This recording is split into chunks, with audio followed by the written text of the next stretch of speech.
화원에서 예쁘게 자란 나무를 한 그루 사다가 집에서 키워보신 경험이 있으실 거예요.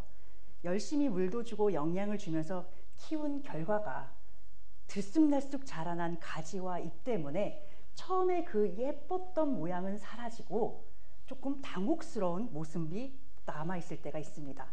심하게 막 가지가 늘어지고 막 자라게 되는 경우에는 이거를 어떻게 하지? 갖다 버려야 하나? 이런 고민에 빠질 정도로 힘들게 하기도 합니다. 지저분하게 자라난 나무의 모양을 다시 예쁘게 만들어주기 위해서는 뒤죽박죽 자라난 잎과 가지들을 잘라주어야 합니다. 또한 나무가 건강하게 잘 자라게 하기 위해서는 연약해서 말라버린 잎사귀나 가지들이 있어요. 이런 것들을 아낌없이 떼어주고 잘라내야 합니다. 나무가 자랄 때 그 연약한 부분이 있으면 그 부분을 살리기 위해서 많은 영양분을 그리로 보낸다고 합니다. 그렇게 되면 결국은 그 연약한 부분도 살리지 못하고 건강하게 자라야 할 나무도 잘 자라지 못하게 만드는 결과가 초래됩니다. 따라서 건강한 가지를 더 건강하게 살리고 나무를 잘 성장시키기 위해서는 그 순간에는 아쉽고 아깝고 아프더라도 연약한 부분을 도려내는 결단을 해야 합니다. 우리가 살아가는 인생 가운데 만나는 인간관계 역시도 이와 똑같습니다. 건강한 인격으로 성장해 나가기 위해서는 좋은 인간관계를 많이 만들고 병든 관계는 다소 힘겹더라도 정리를 할 필요가 있습니다. 마침 오늘 아침에 어떤 사람이 인터뷰하는 것을 보았습니다. 이 사람이 정말 요거를 요 짧은 시간 안에 다 이룩했을까 싶을 정도로 굉장히 많은 성취를 한 사람이더라고요. 스킨스쿠버 다이빙 강사 자격증도 있고 우리나라 최고 기업인 S전자에 입사도 하고 그리고 파일럿 자격증도 따고 세계 여행도 다니고 책도 써서 베스트셀러 작가가 되는 그런 이걸 한 사람이 다 성취했다고 할 정도로 많은 업적을 이룬 사람이 있어요. 나이도 많지 않습니다. 그런데 이분이 말씀하시기를 어떻게 하냐면 내가 고등학교 시절에 반에서 43등 했습니다. 7등급이었어요. 그런 제가 이 나이에 이렇게 많은 성취를 이룰 수 있었던 것, 단시간 안에 이렇게 성공할 수 있었던 그 방법을 알려드릴게요 하면서 알려주는 방법이 뭐였냐? 내 옆에 사람을 바꾸십시오. 나에게 부정적인 말을 하고 부정적인 행동을 하는 그 사람과의 관계를 끊고 나에게 긍정적인 얘기를 해주고 선한 영향력을 끼쳐서 나를 좋은 길로 서로 인도해 줄 수 있는 그런 사람을 곁에 많이 두면 많이 둘수록 성공에 더 가까워진다라는 말을 하는 것을 들었습니다. 가끔씩 힘들게 하는 인간관계를 무조건 정리를 해버리면 그 영혼을 어떻게 구원할 수가 있겠습니까? 라고 묻는 그런 성도분들도 계십니다. 이런 분들은 힘겨운 관계를 억지로 유지해 나가면서 그 관계에서 오는 스트레스로 계속 힘들어하면서 그 관계를 유지하기 위해 많은 시간과 노력을 투여하는 것을 보았어요. 그러나 이분들이 하는 이 말은 반은 맞고 반은 틀린 말입니다. 그 이유는 내가 상대를 감당할 수 있느냐 그 여부에 달려있기 때문에 그렇습니다. 자, 예수님은 십자가 위에서 죽으심으로 죄인들을 구원하시기 위한 그 분명한 목적을 가지고 이 땅에 오신 분입니다.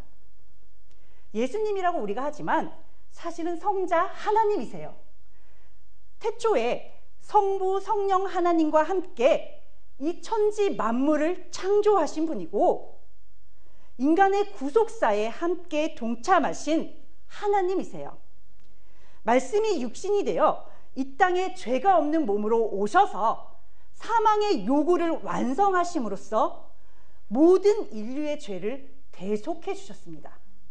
즉 예수님께서는 모든 인류의 죄를 다 감당하실 만한 충분한 능력을 가지고 이 땅에 오신 분이라는 것입니다. 그런데 우리는 어떻습니까? 우리는 예수 그리스도를 믿고 그 믿음 때문에 의롭다 여김을 받은 사람들이죠. 하나님의 자녀됨의 권세를 얻었어요.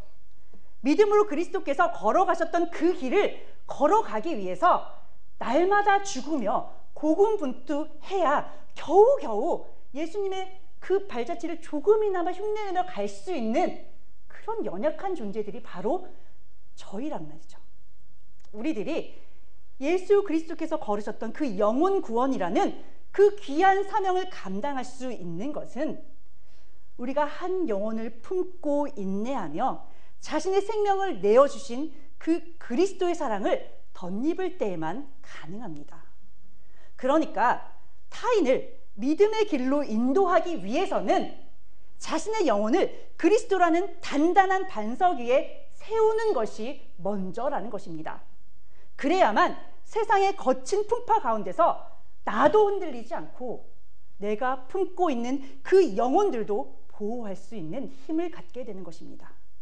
이것을 말씀을 드리는데 자꾸 어떻게 다 버려요? 모든 인간관계 어떻게 다 끊어요? 자꾸 똑같은 말씀들을 반복하세요. 그러나 자신의 믿음의 그릇이 아직 준비가 되지 않았는데 나는 여기 아직 영적 상태가 여기인데 하나님의 뜻은 여기 있으니까 나는 무조건 이 사명을 감당해야 합니다.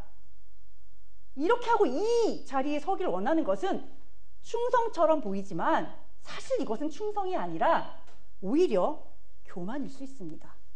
그러므로 자신의 상태를 먼저 보고 자신의 믿음을 세우는 것이 먼저라는 것입니다.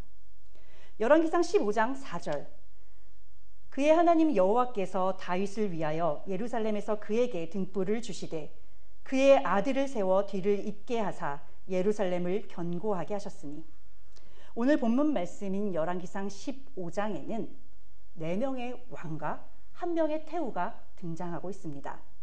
이 5명의 사람들 가운데 하나님 앞에 선한 자라고 인정받은 사람은 딱 1명, 아사 왕뿐이었습니다.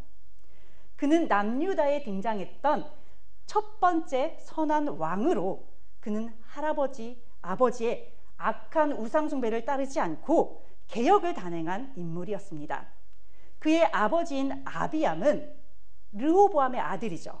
르호보암과 어머니인 압살롬의 손녀 마아가의 영향으로 우상숭배를 지속했습니다. 그는 하나님이 보시기에 악한 왕이라는 평가를 받고 있어요. 아비야는 3년이라는 그 짧은 재위기간 동안 그가 했던 일이라고는 우상숭배와 북이스라엘 왕인 여로보암과의 전쟁뿐입니다. 그러나 하나님께서는 다윗과의 언약을 지키시기 위해 악한 그라 할지라도 그에게 기회를 주셨습니다. 바로 여로보암과의 전쟁에서 승리하게 하신 것입니다. 아비암과의 그 전쟁으로 여로보암은 다시 강성해지지 못하고 여호와의 치심을 인해 죽게 되었습니다. 하나님은 이 전쟁 하나를 통해 다윗과의 언약도 지키시면서 여로보암의 집안에 내린 그 저주의 말씀도 응하게 하셨어요. 그렇다면 그는 오직 하나님의 계획과 은혜로 말미암아 전쟁에 승리할 수 있었던 것입니다. 그가 잘해서, 그가 능력이 뛰어나서 전쟁에서 승리한 것이 아니라는 말이죠. 그럼에도 불구하고 그가 하나님께 감사했다든지 하나님을 의지했다라는 그런 기록이 남아있지 않습니다. 그는 하나님의 은혜로 강성해졌지만 강성해진 그가 했던 일이라고는 아내 14을 거느리고 아들 22과 딸 16을 낳는 오직 자기 자신만을 위한 삶밖에 남긴 것이 없습니다. 이런 아비암이 죽고 아사가 그 뒤를 이어 왕이 된 것입니다. 아사는 왕위에 오른 뒤에 하나님이 보시기에 믿음으로 정직하게 행했습니다. 이방 제단과 산당을 없앴고 주상을 깨뜨렸으며 가증한 아세라상을 찍었습니다. 그리고 온 유다 백성들에게 오직 여호와만을 섬기고 율법을 온전히 행하라고 명령하였습니다. 물론 그에게는 믿음의 조상인 다윗이 있습니다.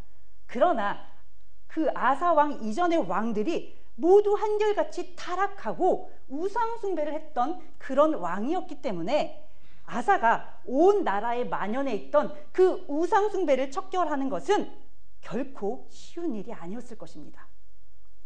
그가 자라면서 보고 들은 것이 온통 우상 숭배였다는 말이죠.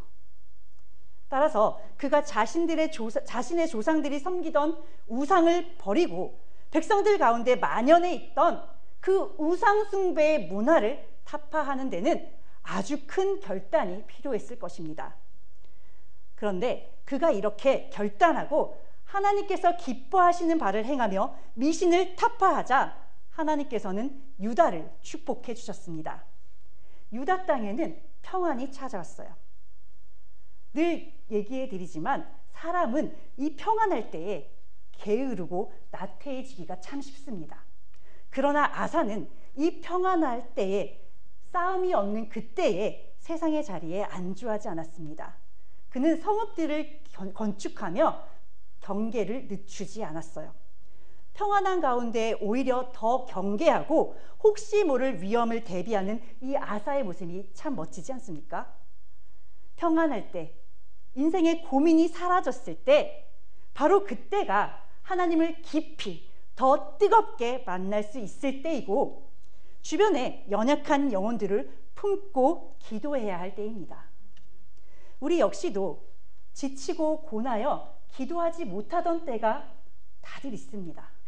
그런 우리들이 지금 이 자리에서 이렇게 함께 하나님의 이름을 높이고 찬양하며 이 말씀을 듣기 위해서 이 자리에 왔다는 것, 그것은 누군가의 기도 덕분이라는 것을 잊지 않으시길 바랍니다. 자, 그렇다면 이제 우리에게 이렇게 평안의 시간이 허락되었습니다. 그렇다면 우리 역시도 고단한 영혼이 주변에 있지 않은지 살펴보고 그 영혼을 위해 하나님 앞에 부르짖는 것이 마땅할 것입니다. 역대하 14장 9절, 구스 사람 세라가 그들을 치려하여 군사 100만 명과 병거 300대를 거느리고 마레사에 이르매. 열왕기에는 기록되어 있지 않지만 역대기에는 구스 사람 세라가 군사 100만 명과 병거 300승을 거느리고 남유다 왕국을 공격하는 장면이 나옵니다. 구스의 군대를 대적하는 아사의 군대는 유다의 군사 30만과 베냐민 군사 28만으로 구스의 100만 대군을 맞서 싸우기에는 수적으로 굉장히 열세가 심했습니다.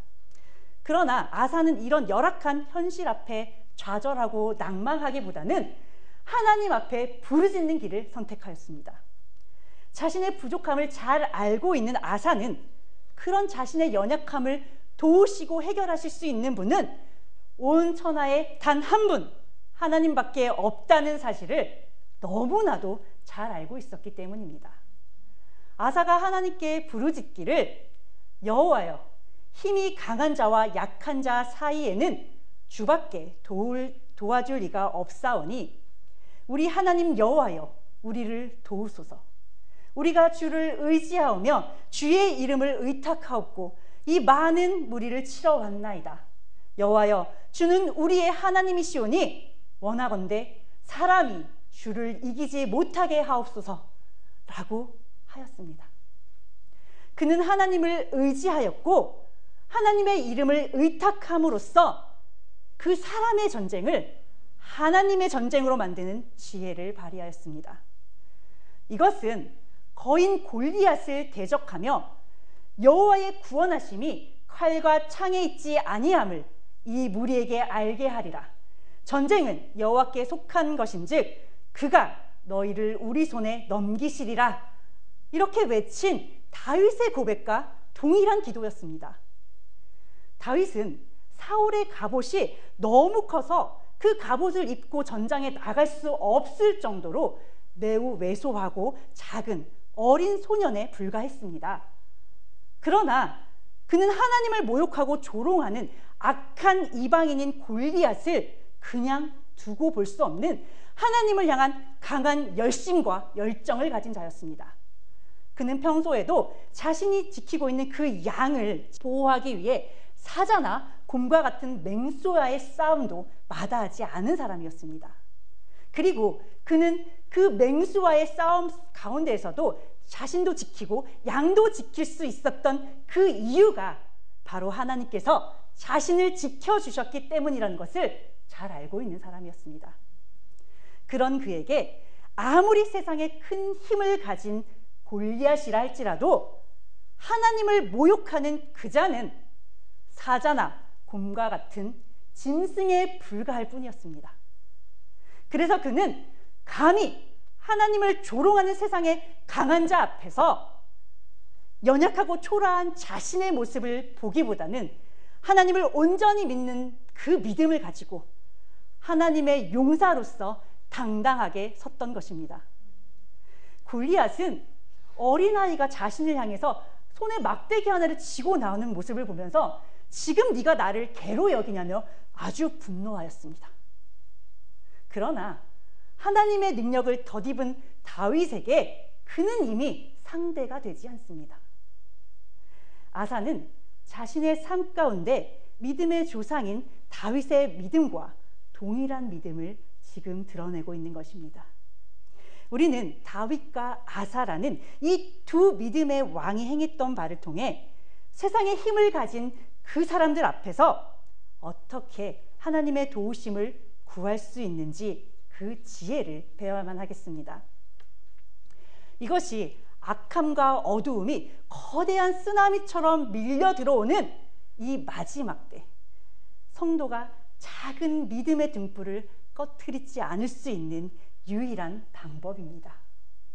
자신의 생명은 물론 나라가 완전히 사라질 수 있는 절체절명의 순간에 아사는 하나님을 붙들고 의지하였습니다. 그의 이런 믿음은 현저한 세상의 복으로 이어졌습니다. 자, 주목하세요. 우리 좋아하는 복이 나왔습니다. 하나님께서는 아사 왕과 유다의 군사들이 보는 앞에서 굿수 사람들을 치셨습니다. 유다 백성들이, 유다 군사들이 굿수 군사를 친 게 아니에요. 하나님이 직접 그들을 치신 것입니다. 아사와 백성들은 하나님 앞에 패배하며 도망하는 굿수의 사람들을 추격하며 그들을 모두 진멸하였습니다. 그리고 전쟁에서 승리한 그들은 그 굿수 사람들이 가지고 있는 그 많은 물질과 재물들을 전리품으로 가져오게 되었습니다. 그의 온전한 신앙이 엄청난 세상의 물질이라는 축복으로 이어진 것입니다. 물론 우리 성도들이 누리는 가장 큰 축복은 구원입니다. 그런데 구원은 이 땅에서의 삶을 모두 마친 후에 우리가 하나님 나라에 들어갔을 때 구원을 받았다라는 것을 확신할 수 있습니다. 반면에 하나님께서 이 땅에서 성도의 기도와 믿음에 응답하시는 방법 중 하나가 바로 세상의 축복입니다. 하나님의 은혜와 축복을 간절히 사모하시는 여러분께서는 변함없는 믿음으로 하나님을 섬기시길 바랍니다. 역대하 15장 7절 그런즉 너희는 강하게 하라. 너희의 손이 약하지 않게 하라. 너희 행위에는 상급이 있음이라 하니라. 아사가 전쟁에서 크게 승리하고 예루살렘으로 돌아왔을 때 하나님의 영이 선지자 오뎃의 아들이었던 아사랴에게 임했습니다. 그는 아사와 유다 백성들에게 여호와와 함께하면 여호와께서 너희들과 함께 하실 것이고 만일 하나님을 찾으면 하나님께서 너희들과 만나 주시겠지만 만일 하나님을 버리면 하나님께서도 너희들을 버리실 것이다 라고 예언하였습니다. 아사랴는 아사 왕을 교훈하기 위해 하나님이 없던 그 이스라엘 백성들의 불행했던 과거의 시간을 환기시킵니다. 하나님이 없는 시기의 특징은 바로 환난입니다. 하나님을 의지하는 것만이 유일한 힘의 원천이었던 이스라엘이 힘을 잃고 주변의 민족들에게 괴롭힘을 당하는 불행한 시기가 이스라엘 역사에 길게 있었습니다. 이 시기의 아픔과 어려움을 돌아보고 난 뒤 아사랴는 강하게 해라, 손이 약하여지지 않게 해라 라고 격려하였습니다. 이스라엘이 강하여지고 그들의 손이 약해지지 않을 수 있는 방법은 오직 하나님만을 의지하는 것입니다. 아사왕은 아사랴 선지자가 전해준 말씀대로 마음을 강하게 하여 말씀대로 살기 위해 우상과 가증한 것들을 유다와 온 베냐민 땅에서 없애버렸습니다. 여호와의 제단을 재건하자 주변에 있던 에브라임과 므낫세 또 시므온 지파 가운데 많은 사람들이 하나님께서 아사왕과 함께하고 있는 그 모습을 보며 그가 섬기는 하나님께로 돌아오는 역사가 일어났습니다. 이처럼 성도가 먼저 신앙을 회복하게 되면 곁에 있는 사람들은 그의 믿음을 보고 하나님을 인정하게 되고 하나님을 만나기 위해 돌이키는 역사가 일어납니다. 성도가 올바른 믿음으로 바로 서는 것이 너무나도 중요한 이유는 바로 여기에 있습니다. 아사 왕이 가증한 물건을 모두 제하여 버렸던 것처럼 성도들 역시도 마음에 가득 차 있는 세상을 향한 욕심을 모두 버려야 합니다. 세상을 버려야 하나님의 역사가 바로 보일 것이고 하나님의 역사를 바로 보는 그 시각을 가질 때 우리는 세상과 다른 답을 가지고 세상 위에서 살아갈 수 있습니다. 이것이 바로 구별된 자로 세상을 살아가는 참된 성도의 모습입니다. 또 하나님을 기쁘시게 하고 사람들에게도 인정받을 수 있는 비결이기도 합니다. 하나님께 온전히 붙들림 받은 사람은 세상 사람들과는 다른 사고방식을 가지고 있어요. 그리고 그들이 하는 말과 전혀 다른 말을 하게 됩니다. 인생에서 전혀 다른 해결 방식을 가지고 나아가기 때문에 그 안에서 찬란하게 빛나고 있는 하나님의 지혜를 어둠에 갇힌 세상 사람들이 먼저 알아보고 인정하는 것입니다. 아사가 왕이 된 지 15년이 되던 해에 소 700마리와 양 7,000마리로 하나님 앞에 제사를 지냈습니다. 그러면서 그는 마음과 목숨을 다해 하나님을 찾기로 언약했습니다. 그리고 하나님을 찾지 않는 사람들은 모두 죽이겠다 공포하였습니다. 온 유다가 이 맹세를 기뻐하며 뜻을 다하여 하나님을 찾자 하나님께서도 그들을 만나 주셨고 그 땅에 평안을 주셨습니다. 물론 하나님을 믿지 않아도 세상에서 잘 살 수 있습니다. 우리는 주변을 보면 악인들의 형통함을 너무 많이 보지 않습니까? 그러나 하나님이 없는 인생이 누리는 그 세상의 복은 그것을 빼앗길까 봐 두려워하며 지키기 위해 아등바등하는 그런 복입니다. 반면에 하나님께서 주시는 축복은 사방의 적을 막아주시는 평안이 함께 임하기 때문에 그것이야말로 온전한 축복인 것입니다. 성도들은 하나님께서 주시는 온전한 축복을 받아야만 합니다. 그러나 하나님의 말씀대로 살지 않으면 죽이겠다는 법을 선포했음에도 불구하고 아사 왕의 할머니이자 태우의 자리에 있던 마아가는 아세라 목상을 만들어 섬겼습니다. 마아가는 다윗에게 반역했던 다윗의 셋째 아들 압살롬의 손녀입니다. 성경에는 마아가를 일컬어 압살롬의 딸이라 이렇게 표현을 하기도 하고 아사의 어머니라고 언급을 하기도 합니다. 하지만 성경 전체를 꼼꼼하게 살펴보았을 때 마아가는 압살롬의 딸인 다말의 딸로 압살롬의 손녀라는 것을 알 수 있습니다. 그녀는 르호보암이 가장 사랑했던 아내로 아사에게는 할머니입니다. 우리말에는 삼촌, 외삼촌, 당수 너무나도 많은 표현이 있죠. 그런데 영어로는 엉클 한마디면 됩니다. 옆집 아저씨도 엉클, 삼촌도 엉클, 숙부도 엉클, 그렇죠? 히브리 말도 이와 같아서 딸과 손녀 또는 할머니와 어머니의 호칭이 혼용되고 있는 것을 종종 볼 수 있습니다. 따라서 이 부분을 보고 성경에 오류가 있는 것이 아닌가 생각하지 마시고 표현상의 차이가 있구나 라고 이해하고 넘어가시면 되겠습니다. 자, 어머니이든 할머니이든 하나님의 길을 걷고자 하는 사람들에게 때로는 가장 사랑하는 사람들이나 가족들이 큰 걸림돌이 되는 모습을 보게 됩니다. 하나님의 뜻대로 살며 믿음을 지킨다는 것은 세상과의 단절을 의미하고 인간관계에 있어서도 세상 가운데 행하던 그대로 유지할 수 없기 때문에 그렇습니다. 따라서 믿음의 길을 걸어갈 때에는 사랑하는 사람들과의 관계가 틀어질 수도 있다라는 것을 염두에 두어야 합니다. 만약 아사왕이 할머니의 우상 숭배를 간과했다면 아사왕의 개혁은 힘을 잃었을 것입니다. 하나님도 그를 돕지 않으셨을 것이고 백성들 역시도 그를 따르지 않았을 것입니다. 온전한 믿음을 지키며 믿음의 본을 먼저 보여야 했던 아사는 그래서 할머니를 태우의 자리에서 패했고 우상을 모두 불살라 버렸습니다. 믿음의 길을 걸어갈 때에 세상의 관계들을 정리하는 것이 중요한 이유는 그 관계들을 온전히 정리하지 못했을 때 죄의 자리를 털고 일어나기 어렵게 하기 때문에 그렇습니다. 사람들은 머리로는 하나님만을 섬겨야지 이걸 너무 잘 알고 있어요. 그런데 정작 진리의 길을 막는 사람이라든지 그 세상의 즐거움을 끊지 못해서 죄된 생활을 반복하는 것을 볼 수 있습니다. 그 결과는 무엇일까요?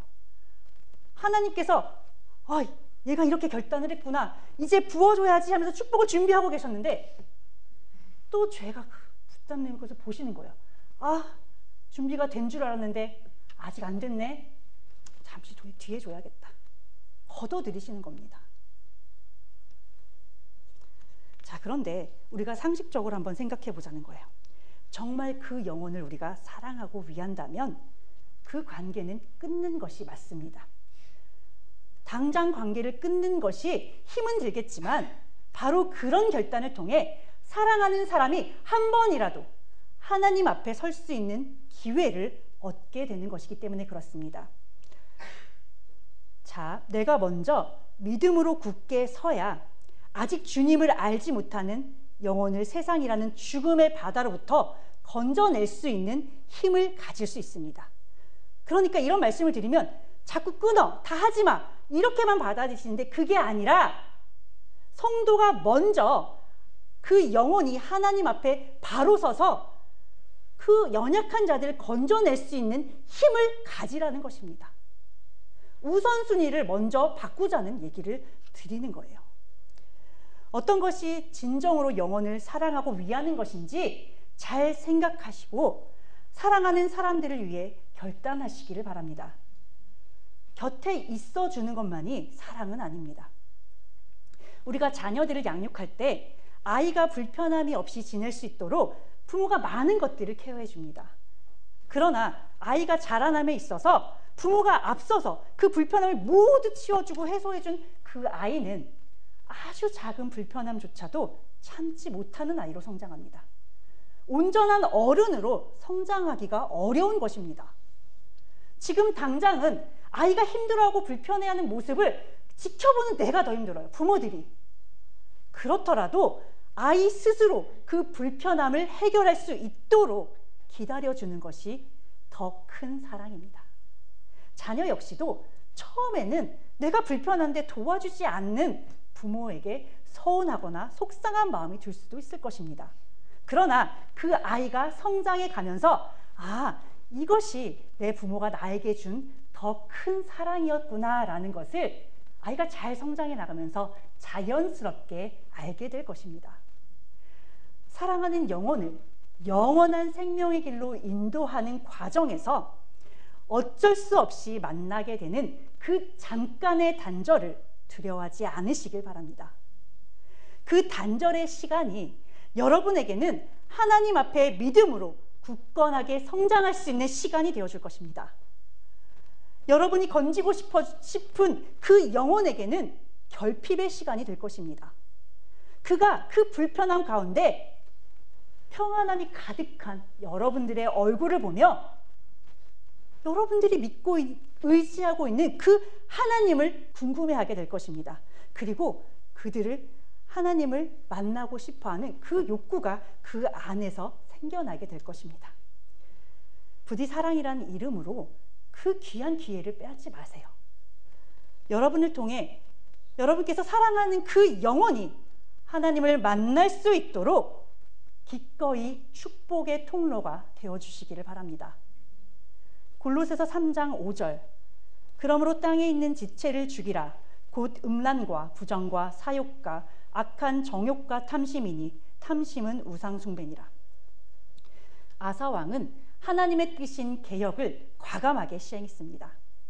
그 결과 국내외적으로 크게 안정되었지만 현실에 안주하거나 만족하지 않고 진심으로 하나님을 찾고 구하였습니다. 하지만 아사가 우상숭배 척결을 위해 그 누구보다도 노력했음에도 불구하고 개혁 당사자인 아사 왕의 가족조차도 우상숭배를 끊지 못했을 정도로 죄라는 것은 그렇게 깊숙이 뿌리를 내리고 있는 것입니다. 한번 뿌리 내린 그 죄의 습성은 쉽게 사라지지 않기 때문에 개혁은 악의 뿌리를 완전히 뽑아낼 때까지 계속해야 합니다. 끊임없이 지속해야 하는 것입니다. 우리 역시도 마찬가지입니다. 자, 예수 그리스도를 영접했어요. 이제 나는 예수님을 믿습니다. 하나님의 자녀가 되었어요. 라고 내가 믿음을 가졌다고 해서 그 다음날 바로 거룩한 삶이 사라지셨습니까? 끊임없이 자라나는 우리 안의 욕심과 의심, 두려움을 내려놓는 훈련을 해야 합니다. 하나님이 택하셔서 거룩하고 사랑받는 자로 세우신 여러분들께서는 긍휼과 자비와 겸손과 온유와 오래 참음으로 옷을 입으시고 피차 용납하고 용서하되 그리스도께서 여러분께 베푸신 그 사랑의 분량만큼 행하시길 바랍니다. 여러분이 행하시는 모든 것들 위에 사랑을 더하시고 그리스도의 평강이 여러분의 마음을 주장하게 하십시오. 그리고 감사하시기 바랍니다. 그리스도의 말씀이 우리 가운데 풍성하게 거하여 모든 지혜로 서로 가르치고 권면하며 오직 하나님을 찬양하고 모든 일을 행함에 있어 예수 그리스도의 이름으로 행하는 우리 물줄기 교회 성도들이 되시기를 소망합니다. 그래서 이제 명절을 맞아 각자의 자리로 돌아가셔서 가족들을 만나실 때에 여러분들께서 행하는 모든 말과 행동, 표정까지도 그 모든 것들을 통해 오직 그리스도의 사랑만이 드러나기를 간절히 소망합니다. 자, 아사는 이처럼 하나님 앞에 멋진 개혁을 단행했던 왕이었지만 그의 말년에 안타깝게도 하나님을 온전히 의지하지 못하는 죄를 여러 번 지었습니다.